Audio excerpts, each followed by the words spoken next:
بسم الله والصلاة والسلام على رسول الله. ازيكم حبايبي؟ عاملين ايه؟ كل سنة وانتم طيبين. عيد سعيد عليكم. عيد أضحى يبقى لازم بقى فتة من بتاعتنا، الفتة المصري على أصولها، حاجة كده من الآخر، بطشة التوم والخل، الريحة تجيب آخر الدنيا. عاملين لها بقى تكات كده معينة وطريقة تقديم حلوة قوي، إن شاء الله تعجبكم. يلا حطوا اللايك والاشتراك وتعالوا نشوف عملناها ازاي مع بعض. اول حاجه نسمي بالله وهنبتدي بسلق اللحمه. حله تسخن حلوه قوي على النار وننزل بمعلقه سمنه، نشوح فيها اللحمه، تخلي لون اللحمه وطعمها وطعم الشوربه غير ما بتنزليها على طول في ميه وتسلقيها، دي بتديه طعم تاني تحفه. بنشوح اللحمه حلوه قوي، لازم الحله تكون سخنه كويس عشان اللحمه ما تجيبش معايا ميه. تشوحها من غير اي حاجه ولا بهارات ولا الكلام ده كله لسه، لحد ما تتشوح كويس. وبعدين نبتدي بقى ننزل 3 4 ورقات لورا، 4 فصوص حبهان. وهاتوا بقى الحبهان اللي يبقى اخضر ده عشان يبقى طازه، وافتحي الفص كده عشان يديكي طعم اكتر. كام حبايه من الفلفل الاسود، خلوا الفلفل الاسود يكون حب ما يكونش مطحون عشان ما يغمقش الشوربه. شوحي وقلبي، ممكن كمان تزودي فص مستكه لو كان موجود عندك، بصلايه متقطعه وجزرايه، تتشوح حلو. وبعدين ننزل بميه سخنه مغليه على اللحمه من غير ملح، نخليها تاخد اول غلوه وبعدين نهدي عليها النار خالص ونسيبها، مش هتاخد اكتر من نص ساعه معانا في السلق. نيجي بقى لتاني حاجه، نعمل الرز معانا. معلقتين سمنه، معلقتين زيت، الزيت بيخلي الرز مفلفل.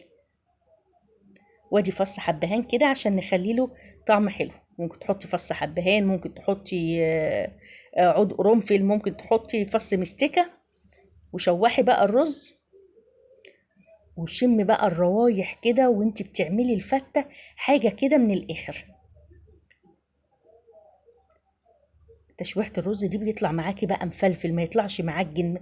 ممكن كمان يعني انا بصراحة ما بحطلوش بقى ولا خل ولا لبن ولا الافتكاسات دي كلها، هو الرز دوت زي ما احنا بنعمله طول عمرنا. ونشوح حلو، ننزل بالمية السخنة المغلية كده، يا دوب يتشرب وبعدين نهدي عليه النار ربع ساعة وبيكون استوى بالمنظر اللي انتوا شايفينه. بصوا ما شاء الله مفلفل وزي الفل. وادي كمان الرز بتاعنا كده خلص. نيجي بقى لاخر حاجه معانا في الفته، معلقه سمنه. انا مستعمله كله سمنه، الفته اساسيها سمنه يا جماعه، ولا زيت ولا زبده. معلقه توم مهروس، ونشوحه بقى حلو كده في السمنه. بس طبعا بقى لو ناس السمنه بتبقى تقيله عليها وعايزه تخف الدنيا شويه، ممكن تستعمل زيت زيتون او زيت ذره. نص معلقه صغيره من الكزبره ورشه كمون، وتتشوح مع التوم. الروايح تحفه. شوحها حلو كده، ما نخليش التوم بقى يغمق، احنا عايزينه كده يبقى لون ذهبي. وهنزل بربع كوباية من الخل. يا خبر، الروايح تحفة. دي اساسي، دي في العيد الكبير يا جماعة عندنا في مصر. بصوا بقى، في ناس ممكن تشيل شوية من الطشة ديت بترشهم على وش الفتة لما بتخلص. بصراحة انا ما بعملش كده، هي في قلب الصلصة والفتة كلها بتبقى شاربة من الصلصة، فما بلاقيهاش بصراحة ليها اي لازمة. نص معلقة صغيرة من هريسة الشطة، لو مش حابة بلاش. ومعلقة صلصة، معجون طماطم، عشان تخلي اللون معانا حلو كده، تتشوح حلو. وبعدين هنزل معايا بلتر من عصير الطماطم.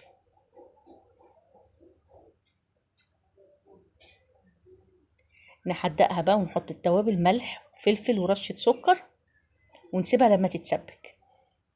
هنبتدي بقى نقدمها مع بعض. طبعا انت ممكن ترصيها في الصينية مرة واحدة، انا بقى هعملها في القالب هنا. وادي العيش المحمص دهنته زيت ودخلته الفرن لحد ما خد لون بالشكل ده. واول لما بيطلع برش عليه توابل من توابل اللحمه، تخلي طعمه جميل جدا، يعني العيش لوحده تحبي تاكليه. انا حبيت بس احط العيش كده يبقى من فوق ومن تحت رز، بيبقى طعمها احلى. وادي بس كبشه كده من الصلصه عشان يبقى كله شارب من نفس الطعم، ما احسش ان انا باكل العيش طعمه متغير عن الرز، لا يبقى دي في قلب دي.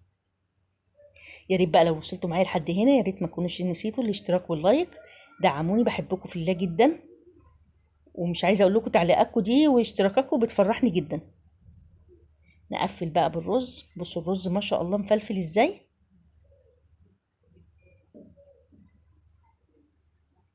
ان شاء الله تجربوها زي ما احنا قلناها كده وزي عملناها مع بعض وهتعجبكم. فتة المصري دي يعني علامة مسجلة يا جماعة، تحفة بجد. نسويها بس حلو كده عشان تطلع ماسكة نفسها. بس طبعا بقى لو انت حابة تقدمي في صينية تقدمي في اطباق صغيرة، دي حاجة بترجع لك انت. بس ودي شكلها لما اتقلب.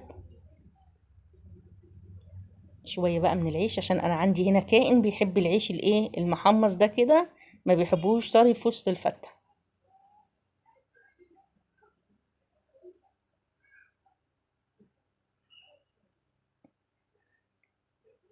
وادي اللحمة ما شاء الله زي ما قلت لكم يا جماعة، هي نص ساعة وبتكون استوت. خلوا النار تكون هادية، بتسوي الحاجة احسن وما بتاخدش وقت كتير كمان في التسوية.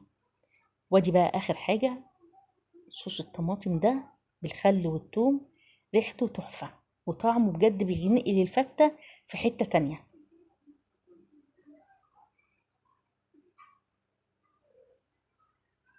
يا رب تكون الطريقة عجبتكم والفيديو عجبكم، وتقدموها بقى زي ما احنا عملناها كده مع شوية من عصير الطماطم والشوربة. بجد أكلة جميلة جدا. ويا رب كده ينعاد عليكم بالخير واليمن والبركات، وانتوا كلكم تبقوا سعداء في بيوتكم وتحققوا كل اللي انتوا عايزينه. بحبكم في الله، وكل سنة وانتوا طيبين. وزي ما قلت لكم يا ريت ما ننساش بقى الاشتراك واللايك. بحبكم في الله. سلام عليكم.